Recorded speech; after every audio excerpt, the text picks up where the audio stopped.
കേരളത്തിൽ നിന്നും നോർത്ത് ഇന്ത്യയിലേക്കൊക്കെ നിങ്ങൾ ട്രെയിൻ യാത്ര ചെയ്യുമ്പോഴേക്കും especially Mumbai Panvel railway station touch ചെയ്താണ് നിങ്ങൾ പോകുന്നതെങ്കിൽ ഈ വീഡിയോ നിങ്ങൾ എന്തായാലും സേവ് ചെയ്ത് വെച്ചോളൂ. ഇത് നിങ്ങൾക്ക് ഒത്തിരി യൂസ്ഫുൾ ആയിരിക്കും.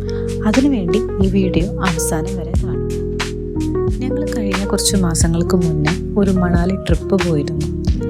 നമ്മൾ കൊച്ചിയിൽ നിന്നും ഡൽഹി വരെ ട്രെയിനിലായിരുന്നു പോയിരുന്നത്. ഏകദേശം ഒരു 2 ദിവസത്തെ ട്രെയിൻ യാത്ര തന്നെ ഉണ്ടായിരുന്നു. നമ്മൾ ഈ ട്രെയിനിലൊക്കെ പോകുമ്പോഴേക്കും നമ്മൾ ഏറ്റവും കൂടുതൽ ഫേസ് ചെയ്യുന്നതായിട്ടുള്ള ഒരു ഇഷ്യൂ എന്ന് പറയുന്നത് ഫുഡ് തന്നെയായിരിക്കും, അല്ലേ? ട്രെയിനിലെ ഭക്ഷണത്തെ പറ്റി ഞാൻ നിങ്ങളോട് എടുത്തു പറയേണ്ടതായിട്ടില്ലല്ലോ. അത് നമ്മളിങ്ങനെ ഒരു ലോങ് ജേർണിയൊക്കെയാണ് ചൂസ് ചെയ്യുന്നതെങ്കിൽ നമ്മൾ ആകെ പെട്ടുപോകും. ഞങ്ങൾ ഡൽഹിക്ക് പോയപ്പോഴേക്കും നമുക്ക് വലിയ ഇഷ്യൂസ് ഒന്നും ഫേസ് ചെയ്യേണ്ടതായിട്ട് വന്നില്ലായിരുന്നു. കാരണം നമ്മൾ ഏകദേശം ഫുഡൊക്കെ നമ്മുടെ കയ്യിൽ തന്നെ കരുതിയിട്ടുണ്ടായിരുന്നു. അത്യാവശ്യം സ്നാക്സും ഫ്രൂട്ട്സും പിന്നെ നമ്മൾ ആവശ്യത്തിന് വേണ്ടിയിട്ട് ചായയും അങ്ങനെയുള്ള കാര്യങ്ങൾ മാത്രമേ നമ്മൾ ട്രെയിനിൽ നിന്ന് അധികം കഴിച്ചുള്ളൂ. എന്നാൽ ഞങ്ങൾ ഏറ്റവും കൂടുതൽ പെട്ടുപോയി തിരിച്ചു വന്നപ്പോഴായിരുന്നു. ഡൽഹിയിൽ നിന്ന് കൊച്ചിയിലേക്ക് തിരിച്ച് നമ്മൾ ട്രെയിൻ കയറിയപ്പോഴായിരുന്നു ഞങ്ങൾ ആകെ പെട്ടത്.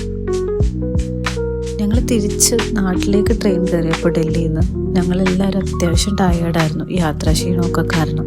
അതുകൊണ്ടിട്ട് തന്നെ എന്തെങ്കിലും സ്നാക്സോ അങ്ങനെ എന്തെങ്കിലും മേടിക്കാമെന്ന് വെച്ചതും ഞങ്ങൾ മറന്നു പോവുകയും ചെയ്തു. പിന്നെ ട്രെയിനിൽ ഫുഡ് കഴിക്കുന്ന കാര്യത്തെപ്പറ്റി ചിന്തിക്കാൻ പോലും പറ്റാത്ത അവസ്ഥയായിരുന്നു. ബ്രെഡ് ഓംലേറ്റും കഴിച്ച് ഇവിടെ വരെ എത്തിപ്പെടേണ്ടി വരുമോ എന്ന് വരെ ഞങ്ങൾ ആലോചിച്ചു പോയായിരുന്നു.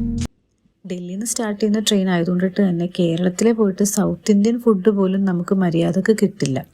നമ്മളാണെങ്കിൽ ഓൾറെഡി ട്രിപ്പൊക്കെ പോയി നോർത്ത് ഇന്ത്യൻ ഫുഡ്സൊക്കെ കഴിച്ച് മടുത്തായിരിക്കും നമ്മൾ ട്രെയിനിലും കയറിയിട്ടുണ്ടാവുക.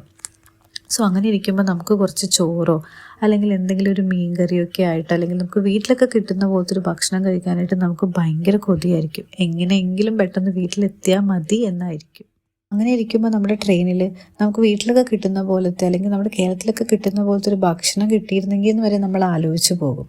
സോ അങ്ങനെ ആലോചിക്കുന്നുണ്ടെങ്കിൽ നിങ്ങൾ ഈ നമ്പർ എന്തായാലും സേവ് ചെയ്ത് വെച്ചോളൂ. ഇത് മുംബൈ പൻവേൽ റെയിൽവേ സ്റ്റേഷനിൽ കേരള ഭക്ഷണം നൽകുന്ന ഒരു മലയാളി ചേട്ടൻ്റെ നമ്പറാണ്. നമ്മൾ കയറിയ ട്രെയിനും നമ്മുടെ കമ്പാർട്ട്മെൻറ്റും സീറ്റ് നമ്പറും മാത്രം ചേട്ടന് കൊടുത്താൽ മതിയാകും. ട്രെയിൻ പൻവേലിൽ എത്തുമ്പോഴേക്കും നമ്മുടെ സീറ്റിൽ തന്നെ ഭക്ഷണം എത്തുന്നതാണ്. ഞങ്ങൾ പൻവേൽ റെയിൽവേ സ്റ്റേഷനിൽ ഏകദേശം രാവിലെയോടെ ആയിരുന്നു എത്തുന്നത്. അതുകൊണ്ടിട്ട് തന്നെ ഞങ്ങൾ രാത്രി തന്നെ ചേട്ടനെ വിളിക്കുകയും ഞങ്ങൾ രാവിലത്തേക്കുള്ള ഭക്ഷണവും അതുപോലെ ഉച്ചക്കത്തേക്കുള്ള ഭക്ഷണവുമാണ് നമ്മൾ ഓർഡർ ചെയ്തിട്ടുണ്ടായിരുന്നത്.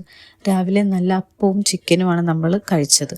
അതുപോലെ ഉച്ചയ്ക്ക് നല്ല ചോറും മീൻകറിയും തോരനും പപ്പടവും അച്ചാറൊക്കെ ഇട്ട് നല്ല അടിപൊളി ഒരു ഫുഡായിരുന്നു.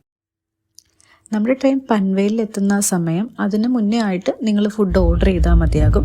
അപ്പം നമുക്ക് ഫുഡ് കറക്റ്റായിട്ട് തന്നെ നമ്മുടെ സീറ്റ് തന്നെ കൊണ്ടുവന്ന് എത്തിച്ചു തരും. ഇപ്പം നിങ്ങൾക്ക് സ്റ്റേഷനിലേക്ക് ഇറങ്ങേണ്ട ആവശ്യമോ അല്ലെങ്കിൽ ഫുഡിന് വെയിറ്റ് ചെയ്ത് നിൽക്കേണ്ട ആവശ്യമോ ഒന്നും തന്നെ ഇല്ല. പിന്നെ ഫുഡ് കൊണ്ടുവരുന്ന സമയത്ത് തന്നെ നമ്മൾ പൈസയും കൊടുത്താൽ മതി. സോ ഇതുപോലെയുള്ള ട്രാവൽ ഫ്രണ്ട്ലി വീഡിയോസിനൊക്കെ വേണ്ടിയിട്ട് നമ്മുടെ ചാനലും കൂടി ഒന്ന് സബ്സ്ക്രൈബ് ചെയ്തേക്കൂ.